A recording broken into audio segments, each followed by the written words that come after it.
Shalom Bapak Ibu Saudara, apa kabar? Saya percaya kita ada sampai saat ini karena kasih karunia dan damai sejahtera Allah yang dinyatakan senantiasa. Firman Tuhan hari ini sesuai Almanak Nas Gereja dari 2 Korintus pasal yang kedua, ayat yang ke-12 sampai yang ke-17. Demikian firman-Nya. Kecemasan dan kelegaan Paulus di Troas dan di Makedonia. Ketika aku tiba di Troas untuk memberitakan Injil Kristus, aku dapati bahwa Tuhan telah membuka jalan untuk pekerjaan di sana. Tetapi hatiku tidak merasa tenang karena aku tidak menjumpai saudaraku Titus. Sebab itu, aku minta diri dan berangkat ke Makedonia. Tetapi syukur bagi Allah yang dalam Kristus selalu membawa kami di jalan kemenangannya. Dengan perantaraan kami, Ia menyebarkan keharuman pengenalan akan Dia di mana-mana. Sebab bagi Allah, kami adalah bau yang harum dari Kristus di tengah-tengah mereka yang diselamatkan dan di antara mereka yang binasa. Bagi yang terakhir kami adalah bau kematian yang mematikan, dan bagi yang pertama, bau kehidupan yang menghidupkan. Tetapi, siapakah yang sanggup menunaikan tugas yang demikian? Sebab kami tidak sama dengan banyak orang lain yang mencari keuntungan dari firman Allah. Sebaliknya dalam Kristus, kami berbicara sebagaimana mestinya, dengan maksud-maksud murni atas perintah Allah dan di hadapannya. Mari kita berdoa. Bapa kami yang di sorga, terima kasih ada bagian firman-Mu yang sudah kami baca dan sebentar kami bersama-sama akan merenungkan firman Tuhan ini. Kami percaya bahwa Roh Allah bekerja atas setiap kami, setiap kehidupan yang diizinkan Tuhan untuk kami jalani sampai saat ini. Karena itu pula kami percaya pengurapan Tuhan atas kami karena pemberitaan firman ini boleh dinyatakan. Berfirmanlah Tuhan leluasa bagi kami anak-anak-Mu saat ini. Demi nama-Mu ya Kristus Yesus, kami sudah berdoa. Amin. Bapak Ibu Saudara yang dikasihi oleh Tuhan, kecemasan, situasi ketidaknyamanan hati, ternyata tidak melihat siapa orangnya. Betapa hebat pun dia menjalankan kehidupannya, bisa saja dia dihampiri oleh keadaan ketidaknyamanan hati, kecemasan. Rasul Paulus sebagai hamba Tuhan kita Yesus Kristus menceritakan pada satu kesempatan dia juga berada dalam kondisi kecemasan. Ada hal yang menarik yang dapat kita boleh pertama-tama lihat dari nas yang baru kita baca. Pertama, bahwa ia adalah orang yang menyadari betul dia adalah alat yang dipakai Allah. Bandingkan dalam ayat yang ke-14 bahwa mereka adalah keharuman bagi orang yang sudah dan orang yang belum mengenal Allah. Dan tentunya juga pada ayat selanjutnya, mereka adalah kehidupan bagi orang percaya, menghadirkan damai sejahtera Allah yang Allah kehendaki sampai selama-lamanya dalam kehidupan. Tapi juga mereka laksana bau kematian yang mematikan bagi orang yang tidak percaya.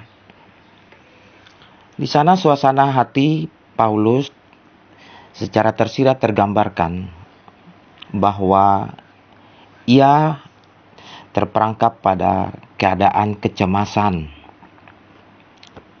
Yang pertama-tama dapat kita lihat perjalanan Paulus ini.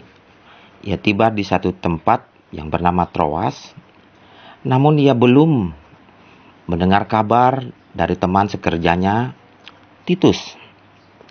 Saudaraku, tentunya Paulus merasa bahwa bagaimana Injil kebenaran Kristus dapat diberitakan sampai yang Allah sudah tetapkan bagi mereka di Makedonia. Namun sisi lain bahwa Titus, ia tidak tahu keberadaannya.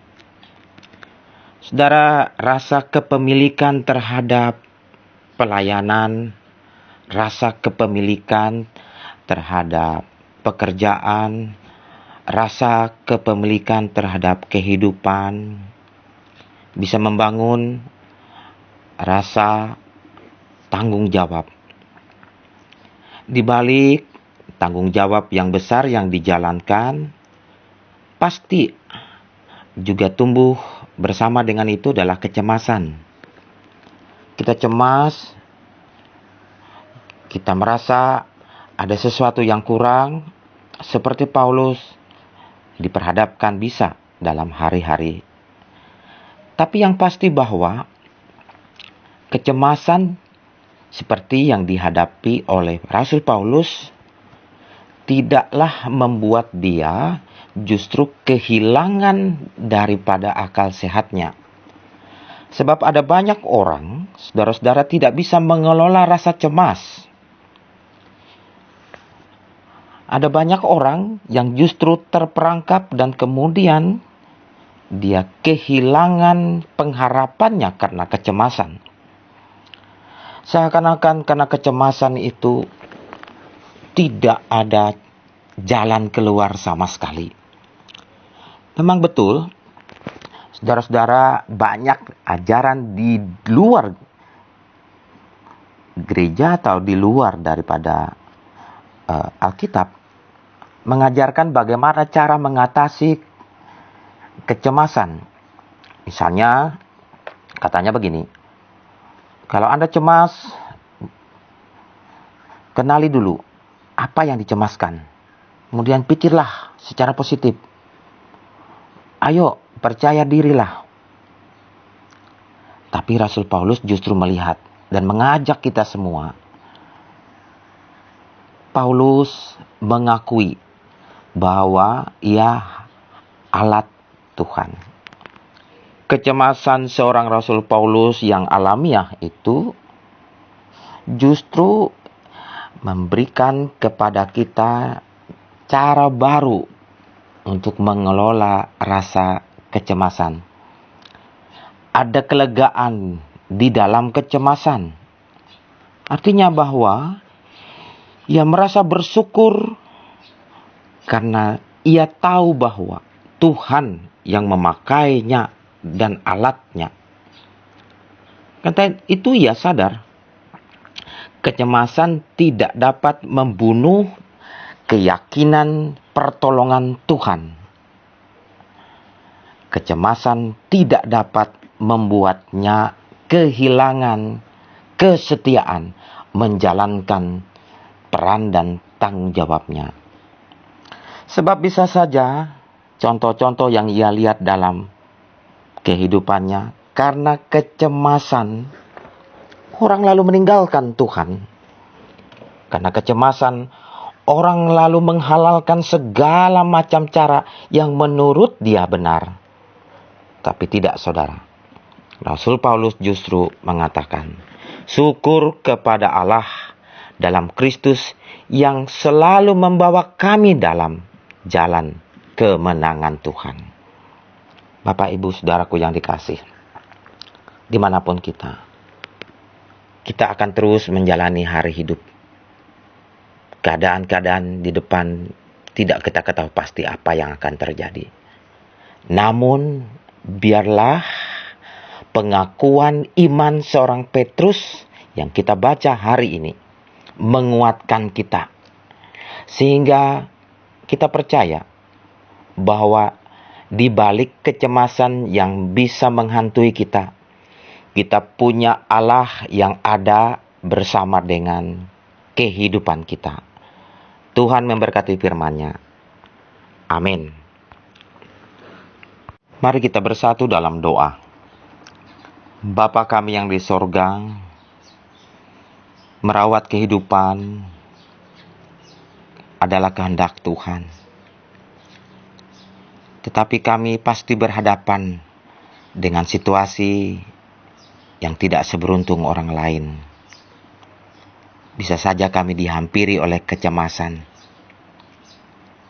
Bisa saja kecemasan membayang-bayang kemana kami melakukan arah hidup. Tapi syukur kepadamu Tuhan, karena firman-Mu hari ini mengajarkan kami seperti Rasul-Mu Paulus. Ia mempunyai pengharapan yang begitu kokoh. Kecemasan adalah natural dalam kehidupan manusia. Ia manusiawi. Tetapi Paulus kepada kami hari ini mengingatkan siapapun kami ini. Kami punya Tuhan yang lebih besar daripada kecemasan kami. Karena itu kami percaya kami selalu ada dalam serta Tuhan. Terima kasih untuk firman-Mu. Kami menyerahkan penghidupan kami, penghidupan sidang jemaat-Mu dimanapun kami boleh ada dan berada. Secara khusus penata layanan gereja, jemaat, GKI Hosana Puruk Cahu. Terima kasih sampai saat ini Tuhan boleh menyatakan kasih setia-Nya yang begitu besar. Bagi Bapak Ketua Majelis, para pendeta, penetua diakon, bahkan sidang jemaat sekalian. Kami patut bersyukur karena Tuhan memampukan majelis melangsungkan penata layanannya di tengah kondisi COVID ini. Terlebih-lebih Tuhan, Engkau boleh menolong sehingga tahun kemarin 2020 dapat dilewati. Tahun ini kami andalkan dan pasrahkan Majelis Jemaat Hosana Puruk Cahu. Segala program penata layanan, bahkan rancang bangun yang boleh Tuhan nyatakan agar setiap warga jemaat-Mu selalu dalam keadaan berpengharapan kepada Tuhan. Tentu ada yang tidak seberuntung yang lain, yang sakit, yang berbeban, yang berkeluh. Tuhan, janganlah kiranya Engkau membiarkan mereka berjuang sendiri menemukan jawabannya. Tapi kiranya tangan Tuhan yang kuat menatang dan menolong. Segala program sepanjang tahun ini yang akan disidangkan, dirapatkan, dimusyawarahkan, berkenanlah kiranya campur tangan-Mu diberikan. Terima kasih Tuhan Yesus. Inilah seru doa kami. Dalam nama-Mu yang mengajar kami boleh berdoa bersama demikian. Bapa kami yang di sorga, dikuduskanlah nama-Mu, datanglah kerajaan-Mu, jadilah kehendak-Mu di bumi seperti di sorga. Berikanlah kami pada hari ini makanan kami yang secukupnya, dan ampunilah kami akan kesalahan kami. Seperti kami juga mengampuni orang yang bersalah kepada kami. Janganlah membawa kami dalam pencobaan, tetapi lepaskan kami daripada yang jahat. Karena Engkau yang mempunyai kerajaan dan kuasa dan kemuliaan sampai selama-lamanya. Amin. Tuhan memberkati engkau dan melindungi engkau. Tuhan menyinari engkau dengan wajah-Nya dan memberi engkau kasih karunia. Tuhan menghadapkan wajah-Nya kepadamu dan memberi engkau damai sejahtera.